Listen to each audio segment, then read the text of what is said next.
कल सुबह का अखबार पढ़ रहा था और दैनिक भास्कर में एक खबर आई। बेटे और बहू ने बुजुर्ग मां की जमकर पिटाई की, उसे खेतों में घसीटा एंड उसे बहुत गंदी गंदी गालियां दी। क्या मामला था? दो भाइयों की लड़ाई हो गई, जमीन को लेकर लड़ाई हो गई। तो एक भाई गुस्से में अपनी बीवी को ट्रैक्टर पे बैठा के लेके आया खेत में। मां खेत के वहां बैठ गई, बोले मैं तुम दोनों को नहीं घुसने दूंगी। एंड बस बेटे बहू को गुस्सा आ गया, नीचे उतरे, बूढ़ी मां को घसीटने लगे, मारने लगे। बेटे ने लात मारी मां के सीने पे। वहां के आसपास के लोगों ने कैमरे में कैप्चर कर ली। भास्कर में ये न्यूज आ गई। मां को हॉस्पिटल में एडमिट कराया गया, अभी उनका इलाज चल रहा है। दोस्तों, ये घोर कलयुग है और इस घोर कलयुग में मुझे यह बताइए कि इस बेटे और बहू में इतना अहंकार क्यों, कि जिस मां ने जन्म दिया उसे एक जमीन के टुकड़े के कारण इतना बुरी तरह से जलील कर दिया गया। आप में से कई लोग जब ये बात सुन रहे हैं तो आपको लग रहा है यार ऐसा कोई कैसे कर सकता है।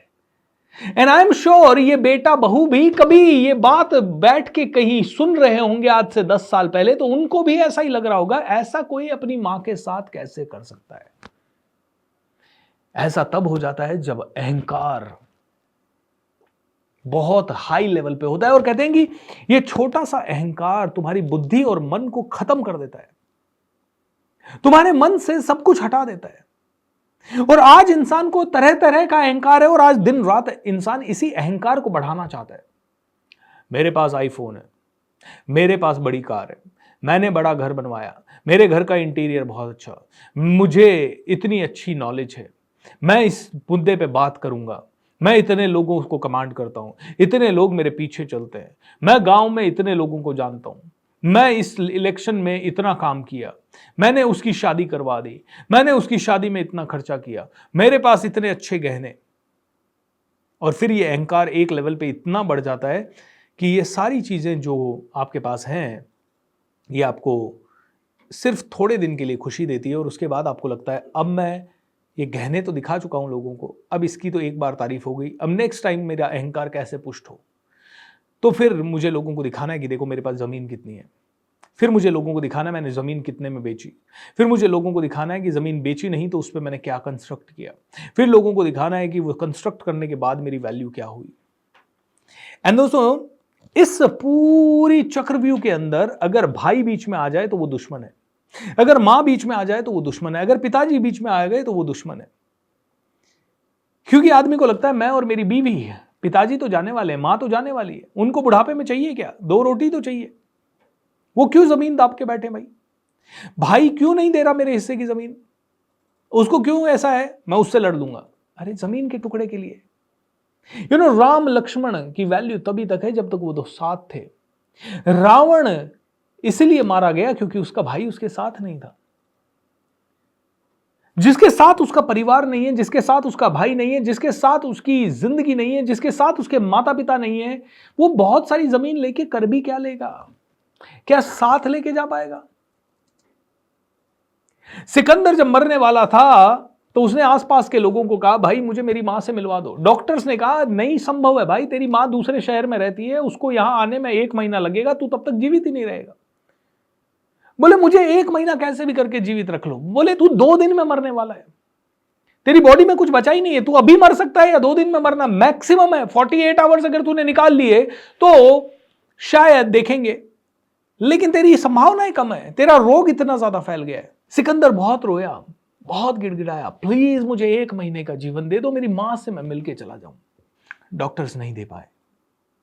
जब उसका बिल्कुल अंत समय आने ही वाला था तो उसने कहा एक काम करना, मेरे हाथ ना ताबूत के बाहर रखना। लोगों को आश्चर्य हुआ, ऐसा क्यों? बोले ऐसा इसलिए क्योंकि मैं लोगों को बताना चाहता हूं मैं जिंदगी भर जिस दौलत के लिए भागा वो मैं साथ लेके नहीं जा पा रहा हूं। बोले मेरी दौलत रास्ते में बिछाना, उससे भी मैं लोगों को बताना चाहता हूं कि मैं साथ नहीं लेके जा पा रहा हूं। दोस्तों, इंसान को कितना भी मिल जाए अंत और गति एक ही होने वाली है। तो क्या फर्क पड़ता है 10 करोड़ हुआ साथ में या 5 करोड़ हुआ साथ में। वो बाकी का जो करोड़ है ना एक्स्ट्रा, वो सिर्फ अहंकार की पुष्टि के लिए है। घर में 3 कमरे हैं, बहुत है, एक गेस्ट के लिए, एक आपके लिए, एक ज्यादा आपके बच्चों के लिए, और अगर आपके माता पिता साथ रह रहे हैं तो एक एक्स्ट्रा कमरा। चलिए आपका और ज्यादा चाहिए तो और एक एक्स्ट्रा कमरा, ताकि थोड़े और सामान वामान रखे जा सके, या कभी शांति से किसी को एक सेपरेट कमरे में सोना हो। लेकिन आपके पास 20 कमरों का घर है, क्या करोगे? रहने के लिए 5 ही कमरे हैं, बाकी के कमरे किस लिए? एक बुजुर्ग महिला थी, 100 कमरों का घर था, कोई नहीं रहता था। उससे पूछा गया, ये 100 कमरों के घरों में कोई स्कूल खोल दो। नहीं, मेरा घर है, मैं कभी नहीं। अरे तो वहां खाली पड़े हैं, तुम तो एक ही कमरे में सोती हो। नहीं, मैं 100 के 100 कमरों में सोती हूँ। बोले कैसे? 100 में कैसे सो सकती हो तुम? बोले एक में मैं सोती हूँ, 100 में मेरा अहंकार सोता है। दोस्तों ये तो खैर सांकेतिक भाषा है, ये तो कहानियों की भाषा है, लेकिन यही हो रहा है। जिसके पास 100 कमरों की हवेली है, वो उसका रख रखाव भी शायद ठीक से नहीं कर पाएगा, और ना वो अहंकार के कारण उसमें कोई स्कूल चलने दे रहा है, ना वो अहंकार के कारण उसमें कोई धार्मिक संस्था चलने दे रहा है, या सोशल संस्था चलने दे रहा है, या उससे बिजनेस, कुछ लोग इंटेलिजेंट होकर बिजनेस जरूर बना लेते हैं उसको होटल वोटल में कन्वर्ट करके, बट अहंकार ही है जो कि हमें इस लेवल पे ले जा रहा है। मैं आप सभी से कहूंगा, अहंकार को थोड़ा साइड में रखते हैं। It's not wise, it's not really really wise. ये कोई वाइज डिसीजन नहीं है कि आप अहंकार के कारण इतना ज्यादा चैलेंजेस अपनी जिंदगी में क्रिएट कर ले। अब क्या वैल्यू है उस जमीन की, क्या वैल्यू है उस हस्बैंड और वाइफ की? और जब उनके बच्चे देख रहे हैं कि ये अपनी माँ को मार रहे हैं, तो जब वो बच्चे बड़े होंगे तो एक दिन क्या वो अपनी माँ बाप को नहीं मारेंगे, जिन बच्चों के लिए उनको ये प्रॉपर्टी चाहिए? तो दोस्तों आज से इतना ही कहूंगा, जिंदगी में 80% प्रॉब्लम शायद कहीं इस अहंकार के कारण है। इसे थोड़ा कम करें, और इसके लिए एक ही हथियार है, मेडिटेशन। मेडिटेशन करें, शांति से मेडिटेट करें, समझें अपने जीवन को, what exactly is happening with you. ये सारी चीज़ें आप समझेंगे, बहुत मज़ा आएगा। बहुत सारे मेरे फ्री प्रोग्राम्स होते हैं, उन फ्री प्रोग्राम्स में ज़रूर जुड़ें। आध्यात्मिक प्रोग्राम भी होते हैं, जीवन में आगे बढ़ने के लिए, पैसा कमाने के लिए, पैसों को आकर्षित करने के लिए कई प्रोग्राम्स हो रहे हैं। नीचे दिए गए लिंक्स पे क्लिक करें, जाइए डिस्क्रिप्शन में देखिए, डिटेल में देखिए, बहुत सारे लिंक्स होंगे मेरे यूट्यूब चैनल्स के, इंस्टाग्राम्स के, फेसबुक के, सभी जगह पे आप मुझसे जुड़ सकते हैं, मुझे फॉलो कर सकते हैं। चैनल को सब्सक्राइब कर लें, अपने दोस्तों के साथ ज़रूर शेयर करें, और हर उस इंसान से तो ज़रूर शेयर करें जिसके घर में छोटे से अहंकार के कारण झगड़े हो रहे हैं। रोज़ मेरे रात को मेडिटेशन करके ज़रूर सोएं। हर वीडियो के नीचे मैं मेडिटेशन का एक लिंक दे रहा हूँ डिस्क्रिप्शन में। Make sure that you do it and you grow by leaps and bounds. Thank you so much for watching this video. Lots of love and thank you. Bye bye.